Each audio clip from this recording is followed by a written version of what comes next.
500 கொடுத்துட்டு ஒரு ஓட்டை கவர் பண்றான். அப்ப நாயோட கேவலமா தான் நம்மள வச்சிருக்கான் அப்படிங்கறத எல்லாருமே நீங்க கவர் பண்ணி ஃபர்ஸ்ட் புரிஞ்சுக்கணும். எனக்கு வந்து ஓட்டு போட்டு போங்க, உங்களுக்கு நான் டிக்கெட் போட்டு தரேன், உங்களுக்கு நான் 2000 ரூபா தரேன் அப்படின்னானுங்க. ஆனா நான் போகல. காசு கொடுத்தாலும் அவங்களுக்கு வந்து 5 வருஷம் ஆட்சி கிடைக்கும் ஒரு பெனிஃபிட்ல எல்லா கட்சியாரும் கொடுக்குறாங்க. ஆனா எலெக்ஷனுக்கு காசு வாங்கல, அதை பத்தி என்ன நினைக்கிறீங்க? காசு வாங்குறது தப்பு தானா? அது நம்ம குடியுரிமையே வந்து விக்கிற மாதிரி, அது அவன் தப்பு தான். அது ரொம்ப தப்புங்க. அது இந்த மாதிரி காசு வாங்கி ஓட்டு போட்டதால் தான் நமக்கு சிறப்பான ஆட்சியே இந்த நாட்டில் கிடைக்க மாட்டேங்குது. நம்ம காசு வாங்குறது எவ்வளோ பெரிய தவறு தெரியுமா? அது அந்த தவறு செய்யவே கூடாது. காசு வாங்காம ஓட்டு போட்டாதான் சிறப்பான ஆட்சி, ஒரு தூய்மையான ஆட்சி, ஒரு நல்ல ஆட்சி வந்து நம்ம தமிழகத்துல கிடைக்கும். காசு வாங்கி ஓட்டு போட்டாச்சுன்னா அரசியல்வாதிங்க நம்ம அவங்களுக்கு காசு கொடுத்தாச்சு, நம்ம செய்துதான் செய்யணும்னு அவங்க நினைச்சு அவங்க வந்து அவங்க ஆட்சியை அவங்க பார்த்துன்னு போவாங்க. அதனால காசு வாங்காம ஓட்டு போட்டா சிறப்பான ஆட்சி, நல்ல ஆட்சி, தூய்மையான ஆட்சி கிடைக்கும் தமிழ்நாட்டுக்கு. எலெக்ஷனுக்கு காசு வாங்கலாம். ஏன் அப்படின்னு பாத்தீங்கன்னா, கொடுக்கக்கூடிய காசு அப்படிங்கிறது வந்து அது நம்மள்ட்ட வசூலிக்கப்பட்ட ஒரு வரி சம்பந்தமான ஒரு விஷயம். ரெண்டாவது வாங்கக்கூடாதுக்கு என்ன ரீசன் அப்படின்னா, இப்ப நார்மலா நான் நிறைய இடத்துல சொல்லி வந்துட்டு இருக்கேன். நார்மலா வந்து பாத்தீங்க அப்படின்னா, ஒரு இன்னைக்கு ஆக்சுவலா ஒரு டாகோட ரேட் வந்து பாத்தீங்க அப்படின்னா, ஒரு ஹச் டாகா இருக்கட்டும், லேப் டாகா இருக்கட்டும், 20,000 25,000 சம்திங் வருது. ஸோ நீங்க அதை கம்பேர் பண்ணும்போது அவன் 500 கொடுத்துட்டு ஒரு ஓட்டை கவர் பண்றான். அப்ப நாயோட கேவலமா தான் நம்மள வச்சிருக்கான் அப்படிங்கிறத எல்லாருமே நீங்க கவர் பண்ணி ஃபர்ஸ்ட் புரிஞ்சுக்கணும். அதுக்காக நான் காசு வாங்க வேணான்னு சொல்லல, வாங்கட்டும், அது நம்மளுடைய காசு. என்னைய வச்சு ஒன்னும் காமெடி கிமெடி பண்ணலையே. ஆனா குத்துற இடத்துல எங்க கரெக்டா குத்துனீங்க அப்படின்னா அது கரெக்டாவே தெரியும் அப்படின்னு நினைக்கிறேன். அவர்கிட்ட வாங்கின காசுக்கு ஏணி சின்னத்துல ஒரு குத்து, உங்ககிட்ட வாங்கின காசுக்கு தென்னை மரம் சின்னத்துல ஒரு குத்து. ஏன்னா இன்னைக்கு நிறைய இடங்கள்ல யங்ஸ்டர்ஸ் அதிகமா பொலிட்டிக்கல விரும்புறாங்க. அதே மாதிரி நிறைய பேர் இன்னைக்கு வந்திருக்காங்க. ஸோ இத்தனை வருடமா எல்லா அரசியல் கட்சிகளை பார்த்து அனுபவிச்சாச்சு. அவங்க பண்ண எல்லா ஊழல் எல்லாருக்கும் தெரிய ஆரம்பிச்சிருச்சு. ஒருத்தர் புதுசா வரும்போது, ஆனா புதுசா நிறைய பேர் வந்திருக்காங்க, இன்னைக்கு தனியாவும் நின்ன கட்சிகளும் இருக்காங்க. ஆனா அவங்க நின்னாங்க அப்படின்னா ஸ்டாண்டர்டா நின்னாங்களா அப்படிங்கிறது தெரியல. ஏன்னா அவங்களுக்கும் ஆரம்பத்துல தமிழ் தேசியம், திராவிடம் அது மாதிரி ஒரு கோட்பாடுல வந்துட்டு இன்னைக்கு வந்து நின்றுகிட்டு அது திராவிட சித்தாந்தத்தோட அவங்க முரண்பட்டாலும் சில மணி விஷயங்கள் ஒத்து போற மாதிரி எங்களுக்கு தெரியுது யங்ஸ்டர்ஸ்க்கு. ஸோ இனி வர காலங்கள்ல விசில் சத்தம் எல்லா இடத்துலயும் ஒலிக்கிற மாதிரி, இது வரைக்கும் பேரே சொல்லாதவரு பேர் சொல்லாத மாதிரியே சொல்லிட்டாரு.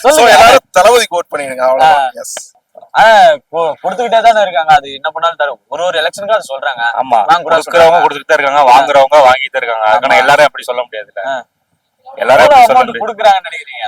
அது ஒவ்வொரு ஏரியாவுக்கு தகுந்த மாதிரி கொடுக்குறாங்க. 2000 500. எனக்கு கூட வந்து போன வருஷம் இந்த வார்டு கவுன்சிலர் தேர்ந்தெடுப்பாங்கல்ல, அதுக்கு எனக்கு 2000 ரூபா தரேன்னாங்க.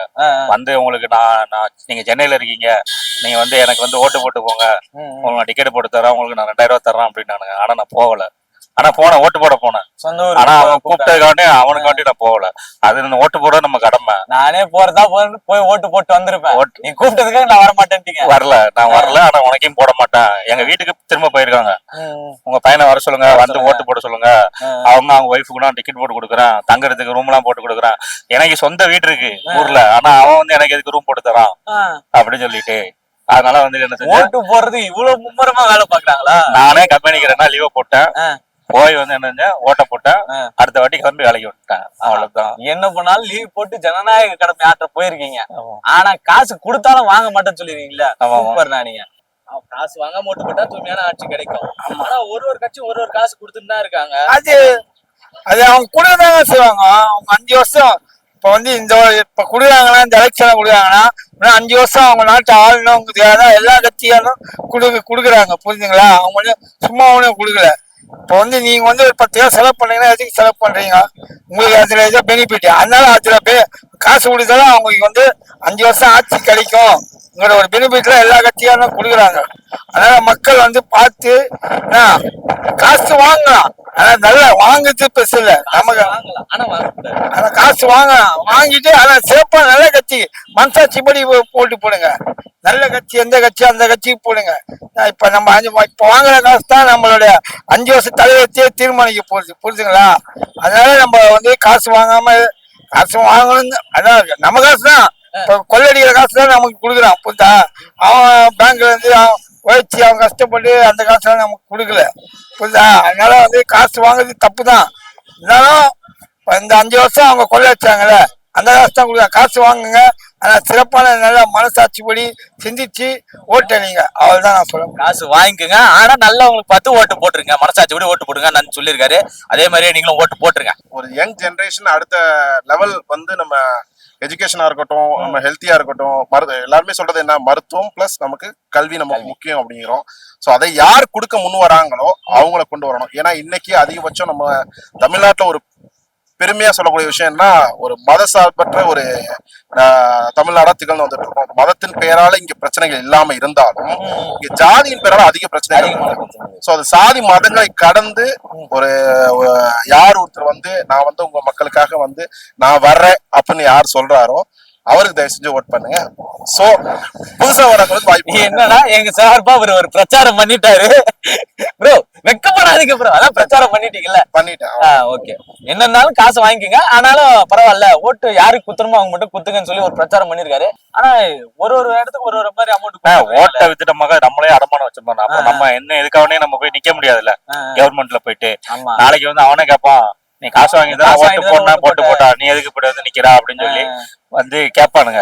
அது எதுக்கு, நம்ம ஜனநாயக கடமை ஆட்டுறதுக்கு நம்ம போய் ஓட்டு போட்டு வந்தோம், அவ்வளவுதான். ஆனா நிறைய பேர் ஓட்டு போடாம காசு வாங்கிடுறாங்க ஒரு பக்கம், இந்த பக்கம் காசு வாங்கிட்டு அந்த பக்கம். அது ஓட்டு போடாம இருக்கிறது தப்புதான். அதுவும் அவங்க கடமையை வந்து செய்ய தவறிடுறாங்க. அப்படின்னு ஓட்டு போடுறது வந்து ஒரு குடிமகனுடைய கட்டாய கடமை, அதை கண்டிப்பா நிறைவேற்றணும். ஓகே, சூப்பர், வாழ்த்துக்கள்ண்ணா. இவ்வளவு நேர்மையா போய் ஜனநாயக கடமை செஞ்சதுக்கு ரொம்ப நன்றி. ஓகே, ஐயாக்கு வந்து தமிழ் தெரியாததுனால ஐயா அவர்கள் பேச்சாளர், பெரும் பேச்சாளர், அவர் வந்து அவர்கிட்ட கேட்டு அவர்கிட்ட கேட்டு அவரு என்கிட்ட சொல்லி ஒரே குழப்பமா இருக்கு. நம்ம डायरेक्टली क्वेश्चन போய்டுமா? क्या बोलते हैं ना उसके अंदर में जरा इलेक्शन टाइम को जरा पैसा दिएगा ना, जरा पैसा को जरा दिएगा, बाद में जरा हम लोग को वोट मार दे बोला ना, ये अवेयरनेस में आदमी को क्या पूछेगा, क्या पूछ लेगा? सो आई थिंक जो भी वोट देना चाहिए वो education, health care and development पे देना चाहिए. And the Tamil Nadu is really nice city. It's first time that मैं आज चेन्नई आया हूँ. It's really nice city, nice people, all are very sweet and very gentle people. So I will say जितना हो सके उतना वोट कीजिए and vote on the development, education and the healthcare. इसमें कौन आदमी का वोट मार देगा बोला? I think Thalapathy Vijay is the new face, so you shall give him a chance. क्योंकि जो नया चेहरा आता है, नया पर्सन आता है, वो नया पर्सपेक्टिव लाता है और वही नया डेवलपमेंट और ग्रोथ लाएगा. So you should give a chance to Mr. Thalapathy विजय. தளபதி விஜய். எனக்கு புரிஞ்சது என்னன்னா லாஸ்ட்ல தளபதி விஜய்க்கு ஓட் பண்ணுங்கன்னு சொன்னாங்க. முதல் வாட்டி பேசும்போது ஏதோ சொன்னார்ல, என்ன சொன்னார்?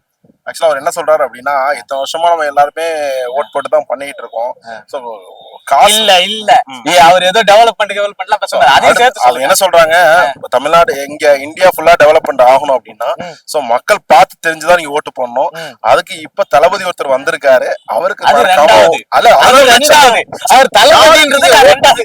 நீங்க பிரச்சாரம் பண்றீங்க, நான் ஒத்துக்க மாட்டேன். நான் வந்து பிரச்சாரம் பண்ணல, ஓட்டு அவர் யாருக்கு போடுறேன்னு சொல்லியிருக்காரு, அதெல்லாம் அப்படி மக்கள் மத்தியில. ரெண்டாவது கேள்விக்கு அது பதில் சொன்னாரு. முதல் கேள்விக்கு என்ன சொன்னாரு? இல்ல அதுதான் அவர் சொல்றாரு, டெவலப்மெண்ட் வரணும் அப்படின்னா அது அவங்களோட விருப்பம். சோ அதை தெரிஞ்சுக்கிட்டு மக்கள் நீங்க ஓட்டு போடுங்க, பட் என்னோட சஜஷன் அப்படிங்கறது தளபதிக்கு ஓட்டு போடுங்க அப்படிங்கறத அவர் எக்ஸ்பிளைன் பண்றாரு.